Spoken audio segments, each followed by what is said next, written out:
Murid-murid bertanya, kenapa di piring ada label nama bebek mereka? Headmaster menjawab, yang mereka makan adalah bebek peliharaan mereka. Itu semua hukuman untuk mereka. Tibet bertanya, kenapa mereka dihukum? Headmaster melarang mereka bertanya dan menyuruh mereka menghabiskan makanan mereka. Kemudian segera masuk kelas untuk mulai pelajaran awal semester mereka. Semua merasa hukuman itu sangat berat dan keterlaluan. White, Nai, Hugo, Jin, Jingjai, Fuji, dan Meg tak mau ikut pelajaran dan memilih bolos. Sedangkan Maki, Tibet, Mark, Peng, dan Q memilih tetap ikut pelajaran. Kelompok yang bolos membicarakan bagaimana cara keluar dari homeschool dan tak tersesat seperti sebelumnya. Master Prasad menegur mereka dan menyuruh mereka masuk kelas. Mereka malah lari dan dicegat oleh Master Poban. Tak berhenti, mereka memaksa kabur. Meg mendapatkan pukulan dari Master Poban dan terpaksa masuk kelas Master Prasad. Setelah semua masuk, Master Prasad mengunci pintu dari dalam. Master Prasad memulai pelajaran dengan bertanya, apa musuh yang menakutkan dalam sejarah? Semua diam. Master Prasad melanjutkan, musuh menakutkan dalam sejarah adalah manusia, karena manusia mencatat sejarah dan bisa menulis apapun yang mereka inginkan dalam sejarah. Mereka bisa membuat seseorang menjadi pahlawan atau penjahat di seluruh dunia. Tapi ingat, pada akhirnya, kebenaran akan selalu terungkap, karena kebenaran tak akan pernah menghilang. Jingjai kaget mendengar perkataan Master Prasad dan melirik Hugo.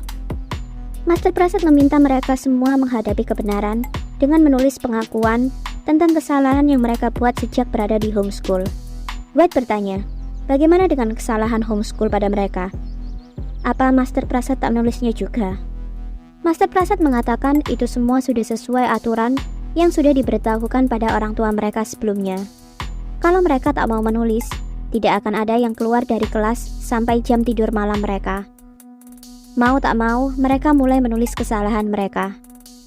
Headmaster melapor pada Master Amin. Pelajaran pertama murid-murid sudah mulai, dan semua berjalan sesuai harapan Master Amin. Master Amin berharap semua Gen 6 akan senang belajar. Headmaster mengatakan ia mendapatkan kabar dari Master Poban. Kondisi Ran sangat mengkhawatirkan. Master Amin memotong perkataan Headmaster karena ia sendirilah yang akan mengurus Ran. Headmaster mengingatkan Master Amin, ini homeschool, bukan rumah sakit. Setelah itu, Headmaster pergi. Pagi hari, Maki terbangun dari tidurnya karena mimpi buruk. Ia melihat sudah siang. Ia segera membangunkan teman-temannya karena mereka bisa terlambat olahraga. Yang bangun hanya White dan Fuji. Mereka segera mandi dan segera ke tempat olahraga. Di tempat olahraga hanya ada Tibet, Nai, dan Mark. Yang lain belum bangun. Aneh, tidak ada alarm yang membangunkan mereka seperti biasa. Master Jam datang dan menyuruh mereka lari. Fuji mengatakan teman-teman yang lain belum datang. Master Jam menyuruh mereka berlari sampai semua teman-teman mereka datang. Lama mereka berlari. Akhirnya, Hugo, Jingjai, Peng, dan Biu datang. Tapi mereka belum boleh berhenti karena Meg dan Jin belum datang. Mereka pun terus berlari. Sedangkan Hugo, Jingjai, Peng, dan Biu disuruh duduk, melihat teman-teman lainnya berlari karena kesalahan mereka. Mereka berempat merasa tidak enak, melihat teman-teman mereka dihukum karena kesalahan mereka. Saat sarapan, semua masih berdebat masalah olahraga. Murid-murid yang telat beralasan tidak ada alarm seperti biasa. Sarapan mereka semakin tak jelas. Mereka mendapatkan nasi goreng yang basah, seperti nasi rebus, dan ayam goreng yang gosong. Tapi White berkata, seburuk apapun makanan mereka, ia akan tetap memakannya. Hugo bertanya, serius White akan tetap makan? White menjawab, seandainya Hugo yang dihukum lari seperti dirinya, ia akan tahu rasanya. Semua terdiam, sementara White mulai memakan makanannya, yang lain masih merasa tak bisa makan. Itu semua sudah sangat keterlaluan. Mereka kemudian memutuskan untuk mengadukan masalah itu pada master-master yang lain. Saat mereka berdiri, Headmaster datang dan bertanya, yakin mereka tak mau makan? Nai bertanya, apakah para master juga makan makanan yang mereka makan? Headmaster mengatakan, kalau mereka tak mau makan, maka teman mereka yang harus makan untuk mereka. White bertanya, kenapa sebagian murid harus makan makanan murid yang tak mau makan? Headmaster menjawab, kalau tak mau makan, buatlah semua memakan makanannya sendiri. Nai protes, jelas-jelas itu akan membuat mereka bertengkar. Bukankah homeschool seharusnya membuat semua murid saling menyayangi? Headmaster menjawab, jika mereka saling menyayangi, mereka akan makan makanannya sendiri dan tak membuat teman yang lain dihukum karena kesalahan mereka. Sebelum mereka meminta apapun, pastikan tak menyusahkan orang lain. Semua murid diam dan mulai makan makanan mereka. Wade dan Maki bertanya pada headmaster, bagaimana keadaan Penhung? Mereka ingin mengunjungi Penhung. Headmaster mengatakan Penhung sedang menjalani pengobatan secara mental dan mereka boleh mengunjungi Penhung setelah jam pelajaran. Maki menjawab, sepertinya mereka tidak pernah mendapatkan pelajaran dan terus mendapat hukuman. Headmaster diam dan meninggalkan mereka. Murid-murid mengikuti pelajaran Master Deluxe. Master Deluxe menyuruh mereka mengerjakan soal-soal yang sangat sulit dan menyelesaikannya dalam waktu 5 menit. Setelah 5 menit, mereka akan mendapatkan soal lagi. Semua jawaban harus benar. Jika ada yang salah satu saja, mereka tidak bisa keluar dari ruangan. Master Deluxe menyuruh mereka menganggap sedang menjalani hukuman kecil. Mereka mempertanyakan, sebenarnya mereka dikirim ke sini untuk belajar atau untuk dihukum. Bisa-bisanya homeschool menjadi sekolah nomor 1. Penhung memohon pada Master Poban untuk tidak dikurung.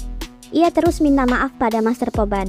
Master Poban mengatakan Penhung sedang tidak dihukum dan sedang menjalani pengobatan. Master Poban kemudian memaksa Penhung memakan sebuah permen dan meninggalkannya. Penhung ingat, ayahnya selalu memarahinya dan mengurungnya.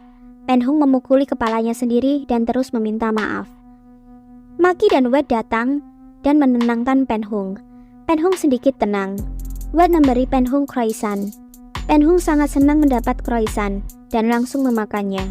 Penhung mengatakan, makanan hari Rabu lezat dan hari lain tidak. Wade memuji ingatan Penhung. Penhung mengatakan Master Amin juga memuji daya ingatnya dan mengatakan itu bisa menjadi senjatanya. Tapi ia tak tahu apa maksud Master Amin. Saat Penhung mengatakan bebek yang mati bukan bebeknya, Master Amin tetap menghukumnya. Penhung mengatakan bebeknya mempunyai bintik hitam di kaki kirinya. Ia juga mengatakan semua ciri bebek teman-temannya yang ia ingat. Tapi bebek yang mati belum pernah dilihatnya. Itu bukan bebek mereka. Maki dan Wade berpandangan merasa ada yang aneh. Maki mengatakan kalau itu bukan bebek mereka, itu semua pasti rencana para master yang sudah mengatur semua dari awal, baik tentang bebek atau Penhung. Maki menyuruh Wade mengingat kapan mereka mulai dihukum. Wade menjawab, saat Penhung dihukum karena bebeknya mati. Maki melanjutkan, tapi Penhung mengatakan itu bukan bebeknya. Jadi, bebek itu disediakan untuk menciptakan hukuman bagi mereka. Wade tak terima, langsung berdiri dan berlari. Maki mengejar Wade. Wade bertemu dengan Master Prasad dan Master Prepon. Wade langsung memaki mereka, menanyakan maksud mereka memfitnah murid-murid, menghukum mereka dan Penhung. Maki mencoba menghentikan kemarahan Wade dan meminta maaf pada para master. Master Prepon juga menenangkan Master Prasad yang mulai emosi. Wade memperingatkan mereka, dirinya tak akan mau terlibat dalam permainan mereka. Master Prasad menyuruh Wade atau ia akan dihukum. Wade menantang Master Prasad dan berkata ia tak akan dihukum. Master Prasad mengatakan memang benar yang dikatakan para master, banyak anak pintar di Gen 6. Master Prepon mengatakan jika mereka memang merasa ada kesalahan, maka carilah jalan keluar dan selesaikan masalahnya. Kemudian Master Prasad dan Master Prepon meninggalkan mereka. Wade yang amarahnya belum redah mengumpat mereka. Nai dan Tibet yang menyaksikan itu semua dari tadi menghampiri Maki dan Wade, menanyakan apa yang terjadi.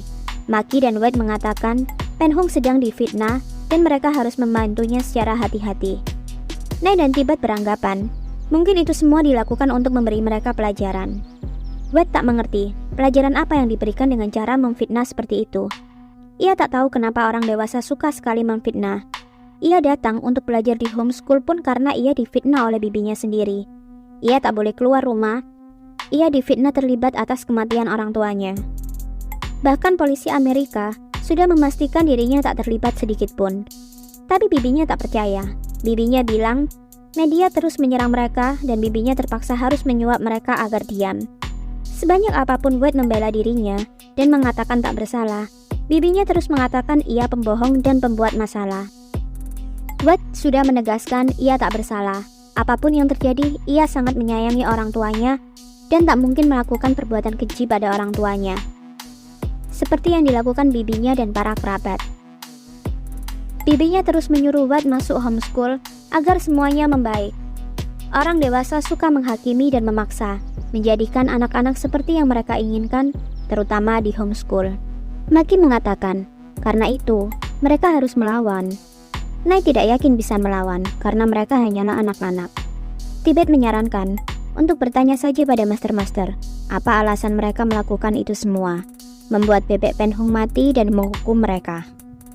Maki mengatakan, mungkin saja para master tidak mengatur itu semua, tapi ada seseorang di antara mereka yang menukar bebek Penhung. Tibet mengatakan, mungkin saja itu terjadi, sehingga para master membuat peraturan-peraturan aneh. Karena ada seseorang yang menyalahkan Penhung. Mereka berempat menemukan jawaban atas masalah mereka. Master Amin tersenyum melihat mereka berempat berhasil menemukan jawabannya. Pagi hari, mereka mendapatkan makanan yang normal. Master Poban menghampiri Jingjai, menyampaikan tugas dari Master Amin. Mulai hari itu, Jingjai lah yang bertugas mengantarkan makanan untuk Penhung. Semua merasa aneh, tapi itu adalah petunjuk untuk Maki, Tibet, Nai, dan White. Jingjai mengantarkan makanan untuk Penhung. Ia melihat Penhung sangat menderita. Maki menunggu Jingjai. Maki menyuruh Jingjai mengatakan yang sebenarnya tentang bebek Penhung. Hugo melerai mereka dan menolong Jingjai. Maki memperingatkan mereka untuk mengatakan yang sejujurnya. Kalau tidak, para master akan terus memberi hukuman. Setelah itu, Maki segera meninggalkan mereka. Saat olahraga, Master Chem terus memberi mereka hukuman. Mereka dihukum push up tanpa henti. Bahkan ketika murid-murid perempuan tidak sanggup lagi, murid-murid laki-laki yang harus menggantikan murid perempuan untuk push up. Setelah menjalankan hukuman, Hugo mengomel karena master-master terus menghukum mereka tanpa sebab, padahal tidak ada yang salah. Mendengar perkataan Hugo, Maki mengatakan, hukuman mereka terima karena seseorang menfitnah Penhung. Teman-temannya bertanya, apa maksud Maki? Maki menyuruh teman-temannya mengingat kapan mereka mulai mendapatkan hukuman. Saat bebek Penhung mati. Mereka disuruh makan bebek mereka sendiri dan hukuman-hukuman aneh mulai bermunculan. Mereka yang tak bersalah ikut dihukum. Bagaimana jika bebek Penhung tidak mati tapi seseorang memfitnahnya? Berarti Penhung mendapatkan ketidakadilan. Mungkin itu alasan para master terus memberi hukuman. Teman yang lain mulai menyuruh siapa yang memfitnah Penhung untuk mengaku. Kalau tidak, mereka semua akan terus dihukum semakin parah. Hugo mengatakan ia tak tahu apa-apa. White tak percaya. Ia rasa Hugo dan Jingjai yang paling mengerti. Hugo tak terima dengan perkataan White. Nai memaksa Hugo mengaku. Teman-teman yang lain sudah sangat lelah. Semua semakin memojokkan Hugo. Sampai Fuji berdiri dan mendorong Hugo, menyuruh Hugo mengaku. Hugo yang tak terima balas mendorong Fuji. Mereka saling dorong dan yang lain melerai mereka. Akhirnya Jingjai menyuruh Hugo berhenti dan mengaku saja. Hugo terdiam. Maki mengatakan mereka berdua bisa menghentikan hukuman hanya dengan mengaku. Hugo dan Jingjai akhirnya mengaku bersalah pada Master Amin di hadapan teman-temannya. Master Amin mengatakan ia sudah tahu. Dan yang terpenting, semua bebek masih hidup. Bebek yang mati juga bukan milik salah satu dari mereka. White menanyakan alasan Master Amin.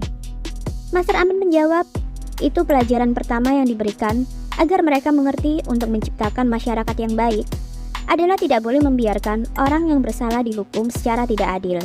Semua harus belajar mempertanyakan ketidakadilan dalam masyarakat.